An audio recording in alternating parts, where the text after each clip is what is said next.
তপন এলাকায় জলকষ্ট নিবারণের চিন্তায় চিন্তামণি বিহা। এবারের বিধানসভা নির্বাচনে জিতে এলে সর্বপ্রথম তপন বিধানসভা এলাকায় জলের সমস্যার সমাধান করবেন তৃণমূল প্রার্থী চিন্তামণি বিহা। নির্বাচনী প্রচারে জনগণকে এমনই আশ্বাস দিচ্ছেন তিনি। চিন্তামণি বিহা এদিনকে কি জানিয়েছেন আপনাদের সামনে তুলে ধরছি।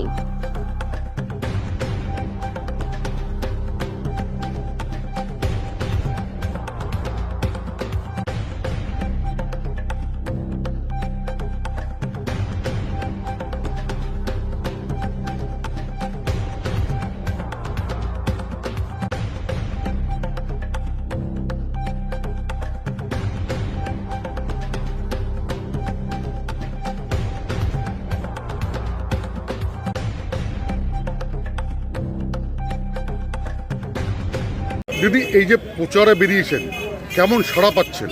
প্রচারে বেরিয়েছি, সারা ভালো পাচ্ছি, সবাই আশীর্বাদ করছে, দোয়া করছে যাতে আমরা জিততে পারি। প্রচারে কি কি তুলে ধরছেন? প্রচারে আমাদের 15 বছরের যা উন্নয়ন, সেই উন্নয়ন তুলে ধরছি এবং আমাদের বিগত 5 বছরের যে বিধায়ক ছিলেন তিনি যে কোনো কাজ করেননি এবং মানুষের পাশে যে ছিলেন না, এটাই হচ্ছে। আবার জনগণ বলছে ওনাকে 5 বছর আমরা কেউ দেখতে পাই।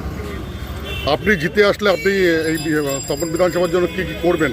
মেন কোন কাজটাকে গুরুত্ব দেবেন? মেন রাস্তাঘাট, পানীয় জল, স্বাস্থ্য, শিক্ষা, এগুলো। তপন বিধানসভায় একটা পানীয় জলের সমস্যা আছে, সেই বিষয়টা দেখবেন। তখন বিধানসভায় পানীয় জলের সমস্যা ছিল, সেটা অনেকটা সমাধান হয়ে গেছে। এখনও কাজ চলছে, বাকি যেটুকু কাজ আছে বিধানসভার পরে হয়তো সম্পূর্ণ হয়ে যাবে, সেই অভাবটাও থাকবে। আপনি কি মনে করেন তৃণমূল সরকার এই রাজ্যে গত 5 বছর কি কাজ করেছে? তৃণমূল সরকার এত কাজ করেছে মানে বলে শেষ করা যাবে না। আরও কি কি করবে? আরও অনেক কিছু করবে, সেটা আমাদের পরিকল্পনায় থাকবে। যখন কাজ হবে তখন আপনারা দেখতেই পাবেন। মমতা বন্দ্যোপাধ্যায় 52 জন মহিলাকে গুরুত্ব দিয়ে তার প্রার্থী করেছে, অথচ আমাদের জেলাতে দেখা যাচ্ছে বিরোধী পক্ষের বিজেপির কোনো প্রার্থী নেই মহিলাকে মমতা বন্দ্যোপাধ্যায় কতখানি গুরুত্ব দিচ্ছেন? মমতা বন্দ্যোপাধ্যায় তিনিও একজন মহিলা এবং মহিলাদের সম্মান করেন এবং মহিলারা যাতে লড়াই করে মানে কাজ করার সুযোগও করে দিচ্ছেন, কারণ আমাদের মাননীয় মুখ্যমন্ত্রী সবাইকে গুরুত্ব দিয়েই কাজ করেন। Thank you.